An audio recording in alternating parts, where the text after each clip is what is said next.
This is Alan Seaborn from Winning at Home. Welcome to In Progress, a podcast about faith, life, and how we grow. And in this episode, I want to take a look at really the big picture, the whole story of the life of Jacob. You've been in church and you've been in Sunday school. You remember the kind of founders and fathers of the nation of Israel. You think of Abraham, Isaac, and Jacob.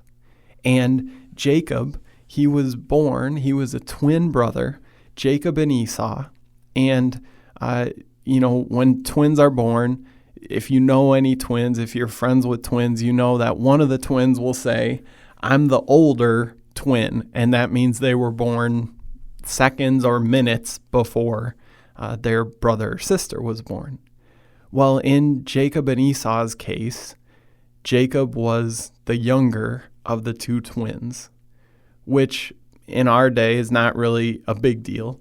But in his day, it was a bigger deal because the way that inheritance worked in the ancient world, the firstborn son received the bulk of the inheritance compared to everybody else. And the reason for that is less of just saying, hey, the only person who matters is the son who's born first.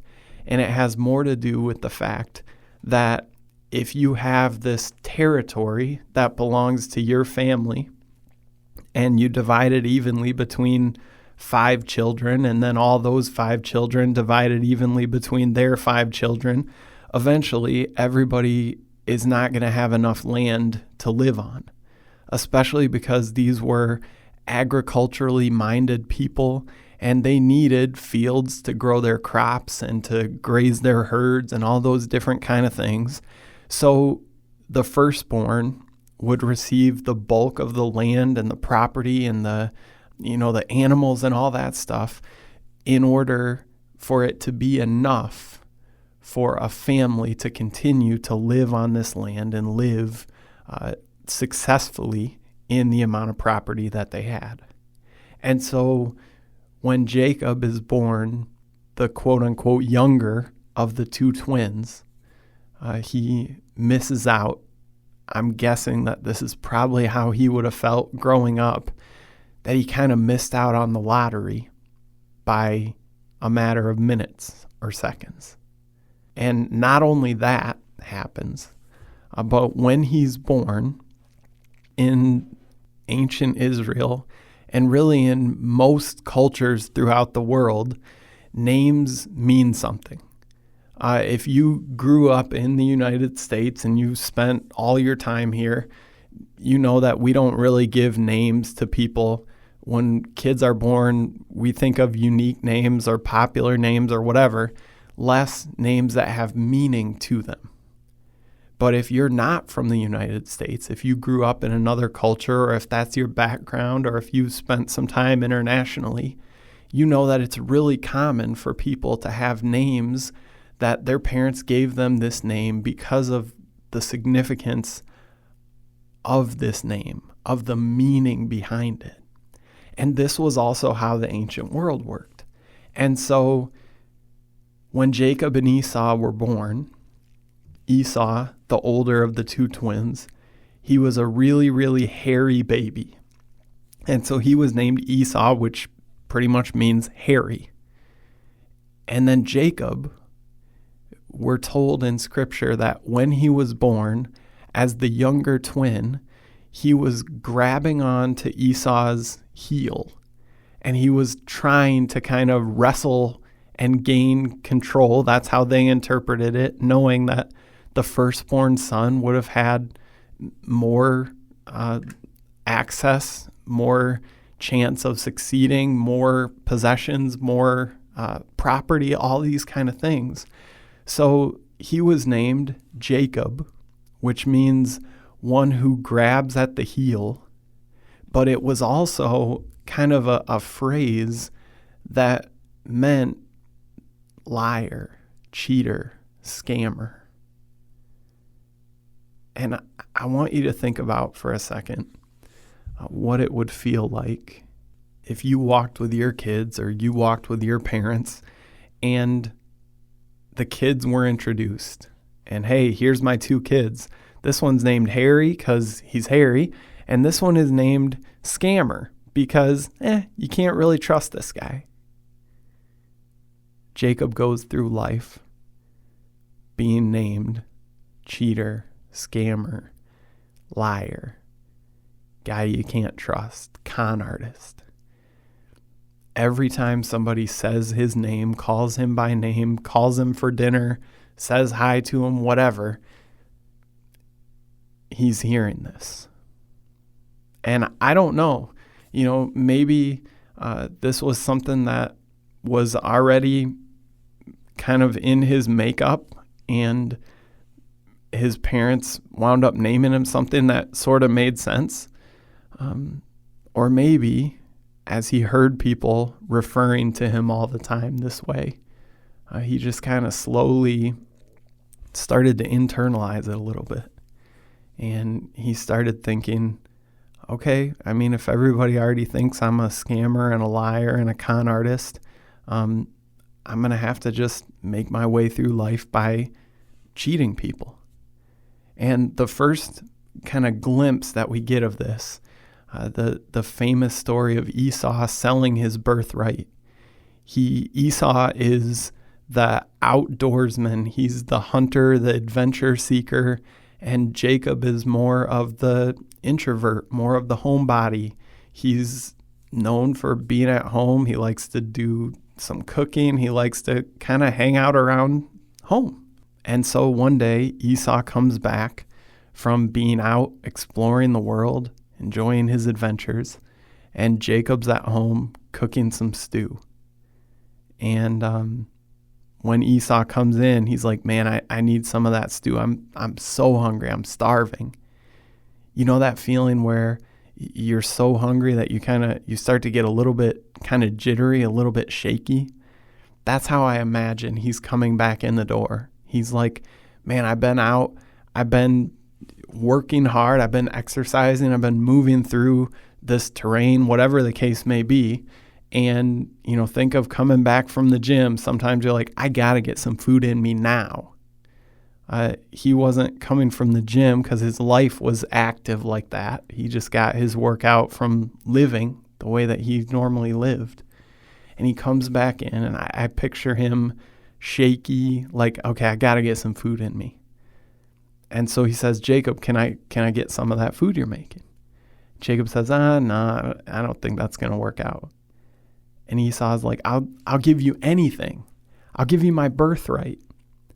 Now, Jacob, knowing that he missed out on this inheritance by a matter of moments, it seemed like in this time, he's like, ooh, I've got an opportunity here. I've kind of got him right where I want him.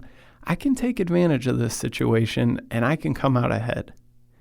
And so he's like, okay, yeah, I'll do that deal. I'll give you a bowl of this stew for your birthright, which would be the blessing, and kind of the oldest son was expected to carry on in the name of the family.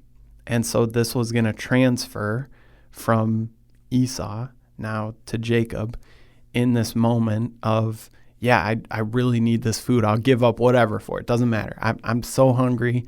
I don't really value other things right now. And so this is the first glimpse that we get of Jacob kind of taking advantage of a situation and turning it to his favor. Cheater, Jacob. And then as time goes on, their father, Isaac, he's getting close to his death, and he knows it. And so he tells Esau, as the oldest son, he says, Esau, I want you to go, and I want you to go hunt. I want you to kill something and come back and cook it up the exact way that I like it. You know how I like the food that you hunt for, how I really love how you prepare that stuff. And he said, you go do that, and then once I eat, I'll give you my blessing. Which in the ancient world, again, this was a big deal. To to bless and to pass this along to your children was a significant moment.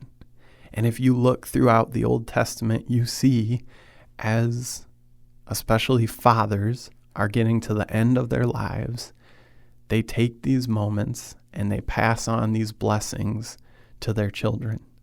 And they speak these words over them that really, in some ways, kind of not just bless, but almost sort of prophesy and predict of what the future is going to look like for their children.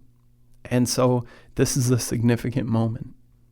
Well, Jacob was really kind of the favorite son of his mother. And so what she does, Rebecca, she hears this, that Isaac is ready to bless kind of his favorite son, Esau, but she wants the blessing to go to her favorite son, Jacob. And so she says, all right, here's what we're going to do.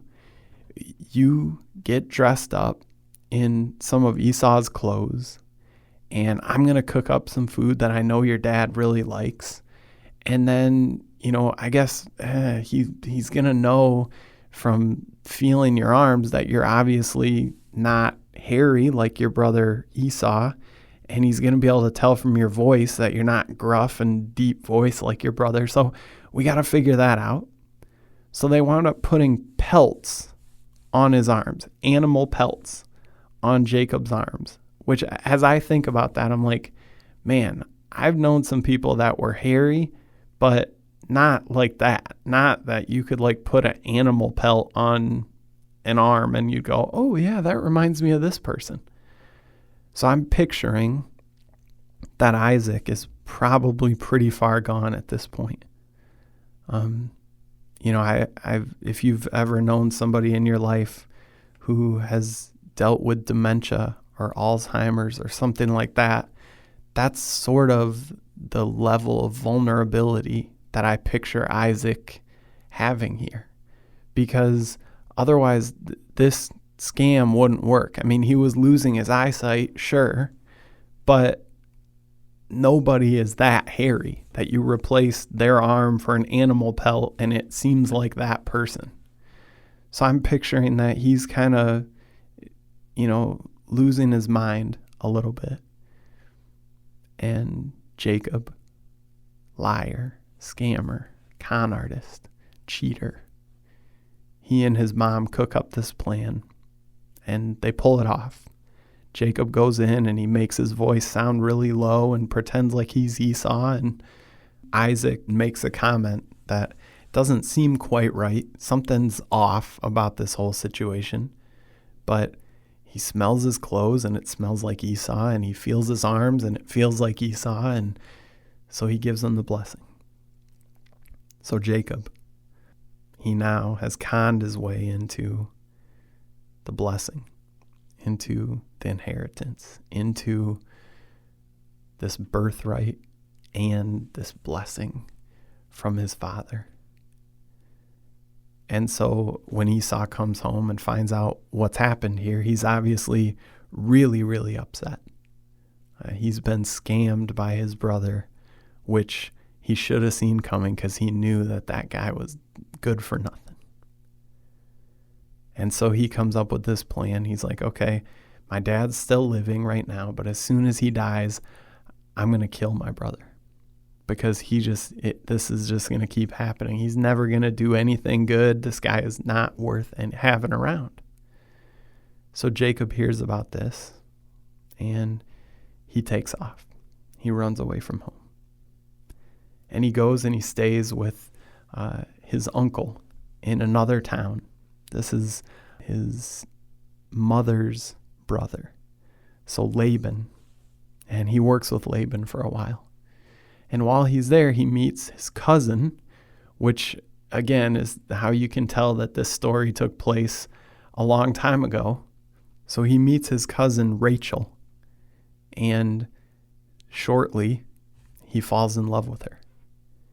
And so he makes a deal with his uncle and he says, okay, I want to marry Rachel. How do we make that work? And his uncle says, okay, if you work for me for 7 years, you can marry her. And so Jacob does. And we're told that he loved Rachel so much that those 7 years just kind of flew by. He's like, hey, the payout for what I'm going to get here for this work is so worth it. I don't mind doing it. I'm just doing my thing, making it happen, getting to my end result of finally getting to marry this woman that I love. And so 7 years passes, and there's a wedding ceremony. And I don't know how this happens. I try to think this through, and I'm like, man, this is quite a scam that gets run this time on Jacob. Because he goes through the wedding ceremony, he gets officially married, and the next morning, he finds out that it actually wasn't Rachel that he married. It was her older sister, Leah. And the guy who had spent his time, his early years, being the scammer, is on the receiving end of getting ripped off.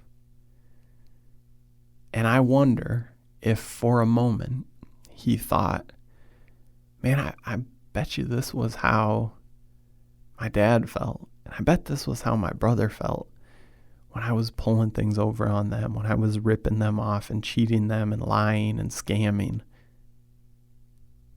And he finds that now he's experiencing that himself. And so then he goes back to his uncle and he's like, what in the world, man? You cheated me. We had a deal. I did my end of the deal.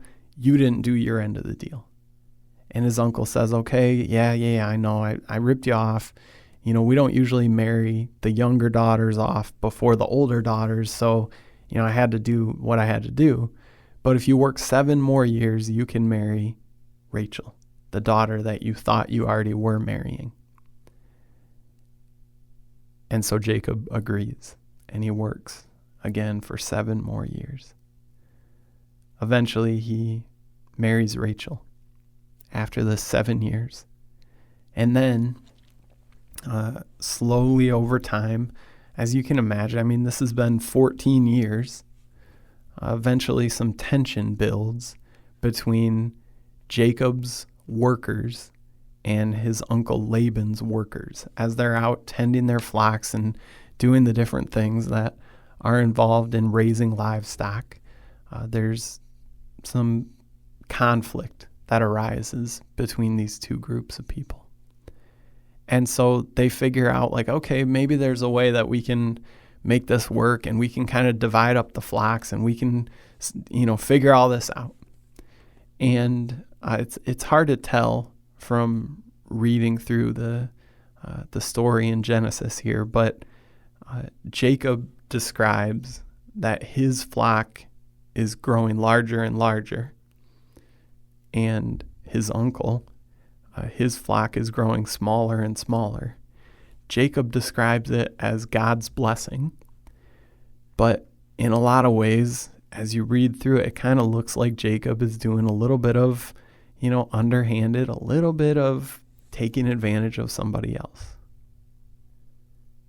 And again, we see Jacob living up to this idea. Cheater, scammer, liar, guy that you can't trust. And so this tension has been mounting, and he decides that he's going to take his family and his herds and all this stuff, and instead of trying to deal with this head on with his uncle, they just take off. They don't mention anything. They just start heading somewhere, take off in some direction so they can go kind of have their own spot. And Laban catches up to him. And there's initially some conflict, and it looks like things might go bad, but they figure things out. And things get resolved, and everything is dealt with. But hilariously, while Jacob is running away from Laban, because he's afraid that there's going to be some conflict there, he's actually running, unbeknownst to him, toward his brother Esau, who 14 plus years ago he ripped off, and he knew that his brother was trying to kill him. And so he thinks that, oh man, I'm putting my whole family in jeopardy because we're heading right toward Esau, and I hear that he's got a whole bunch of people with him. Sounds kind of like an army to me.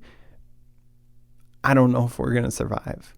And so he's realized that he's running from one situation that he's caused an issue in. He's running right toward another.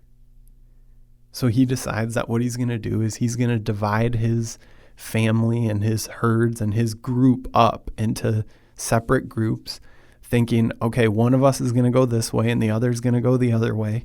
And that way, at least if Esau catches up to us, he's not going to be able to kill everybody, because that's what he thinks is happening. He thinks this is his day or week or whatever of reckoning, where everything that he's been involved in the past, all the ripping off and cheating and lying and everything is catching up to him all at once. And he doesn't want his entire family to be totally destroyed. And so this is where we pick up the story. I want to read from Genesis chapter 32, starting in verse 23. After he had sent them across the stream, that's his family and the group that's with him, he sent over all his possessions. So Jacob was left alone, and a man wrestled with him till daybreak. Now, I think that's interesting because it's kind of telling that this is just the sort of guy that Jacob is. This is all the setup to this big wrestling match. So Jacob was left alone, and a man wrestled with him till daybreak. Okay, there's not really a setup. Like, why are they wrestling? What's going on? What's the backstory here? This is, I think, just telling a little bit more about the way Jacob's wired. A guy showed up. Well, yeah, of course. We just started fighting. We started wrestling. This is what it's like to be around Jacob. This is how things go. Someone shows up. There's not even a line about how it started, but there's conflict. So Jacob, he's wrestling until daybreak. When the man saw that he could not overpower him, he touched the socket of Jacob's hip, so that his hip was wrenched as he wrestled with the man. Then the man said, "Let me go, for it is daybreak." But Jacob replied, "I will not let you go unless you bless me." The man asked him, "What is your name?" "Jacob," he answered. Then the man said, "Your name will no longer be Jacob, but Israel, because you have struggled with God and with humans and have overcome." Now, in the story, we don't know. The heading in your Bible, I'm guessing it probably says something like Jacob wrestles with God. Well, the story here, we don't know if this is God, if this is an angel, if this is, who knows, but there's something spiritual. There's something significant going on here. And it's not just about this wrestling match that neither one can win. It's about a new identity for Jacob. Because when he tells his wrestling partner his name, he says, "My name is Jacob." He knows what that brings along with it. Liar, scammer, con artist, cheater, guy that you can't trust, guy that's going to take advantage of you if he's given an opportunity for a moment. And then his wrestling partner says, "No, your name will no longer be Jacob. Your name's going to be Israel, because you've struggled with God and with people and you overcame." Now, I want to really talk about this idea for a minute, because even though for us we read through that and it's like, okay, yep, he's got a new name. I believe that for Jacob, he experienced, I don't know, maybe it wasn't like instantaneous in that moment, but as he started to tell people, no, my name, it used to be Jacob. It used to be scammer, con artist, rip-off guy. But now it's a different name. It's Israel. I think he experienced so much freedom. And I tell that whole story to talk about this idea because I think that for a lot of us, we've been carrying something around. We've been believing something about our identity, about who we are, about what kind of value we have because of something that happened years or decades ago.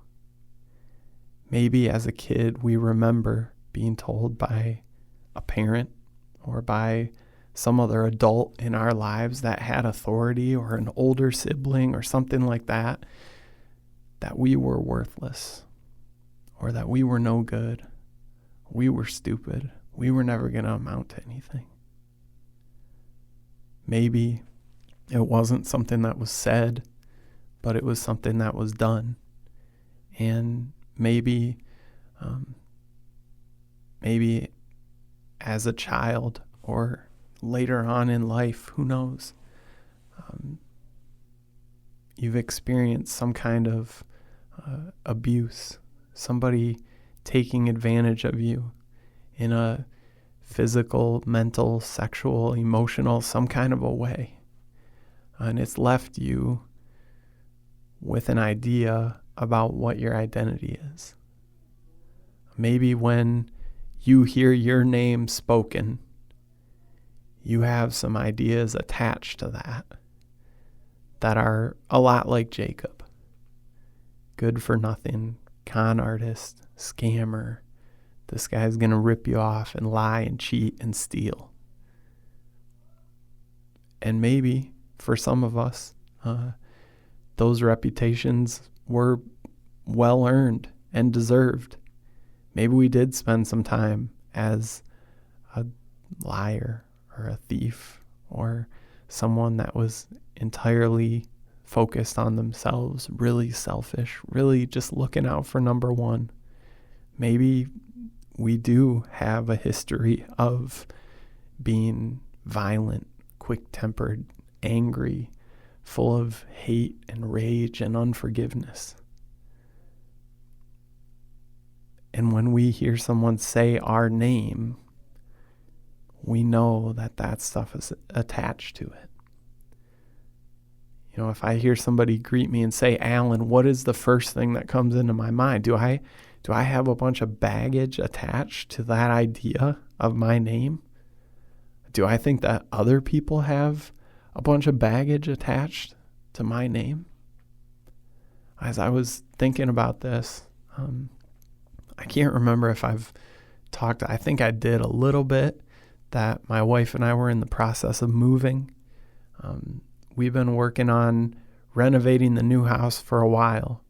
And in the process of doing this, I've realized, because Annalise came to me and she said, hey, I'd love to help out around the house with, some of the painting and some of the getting things together and kind of, getting this thing finished up.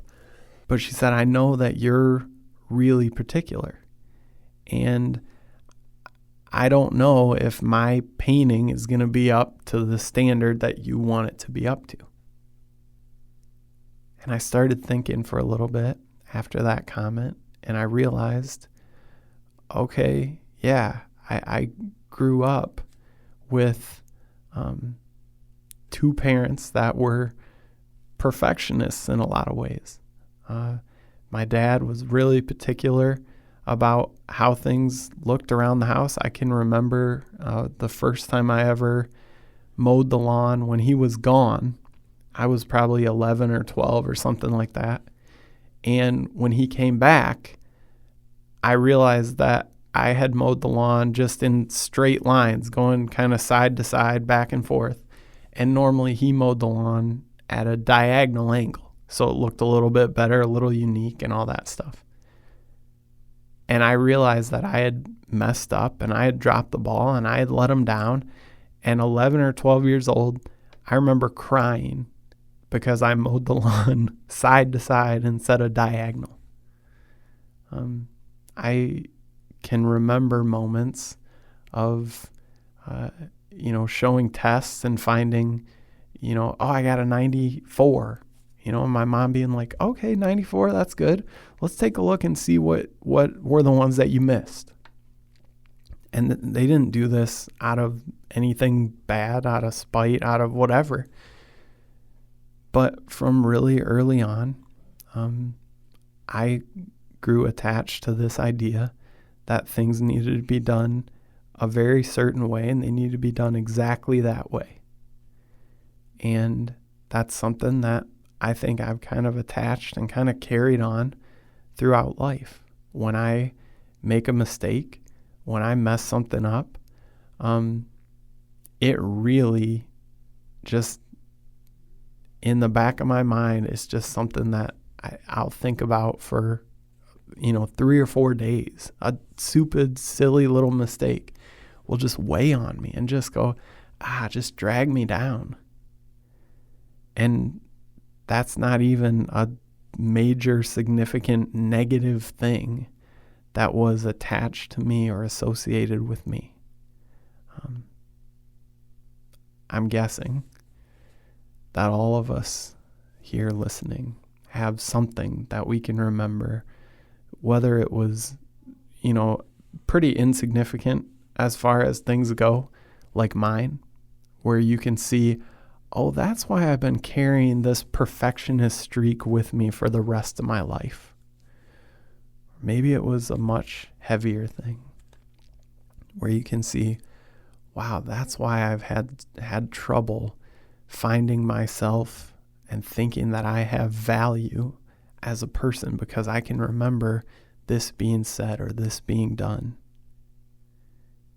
And we carry that stuff all through life as part of our identity, just like Jacob did. And then the really unique thing that happens out of that, just like with Jacob, when you have this idea attached to you and other people assume this about you, when everybody thought he was a scammer, cheater, liar, I wonder how much of that, his actions out of that, were kind of the self-fulfilling prophecy. Well, this is who I am. This is my identity. And when we see ourselves as broken or as less than or as worthless or as people who are angry, who fly off the handle, people who are dishonest, people who, all these things that we carry along with us, the identity, the words that other people used and spoke about who we were, that we then started to internalize. I think that what God wants to offer is a fresh start, a clean slate. And like he did with Jacob, I think God wants to offer us a new identity. Now, when we think of Jacob and his story in the Old Testament, we know his name and we remember all that, but we sure know the name Israel a whole lot better, don't we? That's what the whole nation wound up named after, not his old name, but his new name, his new identity. The 12 tribes of Israel wound up being named, each of them, after one of his sons or his grandsons. And what God did when he gave Jacob this new identity is he gave him a new story. And we all know, I really believe we all know what it's like to have something attached to our name. When we hear our name, when I hear Alan, what do I think? When other people hear Alan, what do they think? And the lesson from Jacob, the lesson from Israel, the lesson from how God worked in the midst of giving this man a new identity and a new story, is that the stuff that's been holding us back, that's been limiting us, that we feel like has been in some ways kind of providing us this destiny. Like, oh, well, everyone already thinks I'm like this. I'm just going to keep doing my thing and I got to live up to their expectations. The reminder here is that God can change all that. God can give us a new story, a new identity, and in a lot of ways, a new lease on life, a second chance. If you've been holding on to stuff, if you've been living in this identity that you see now, that it's not your identity, it's what somebody gave to you. It's what somebody did to you. It's what somebody told you about yourself. There's hope in this story that God brings new life, that God will give us a new story.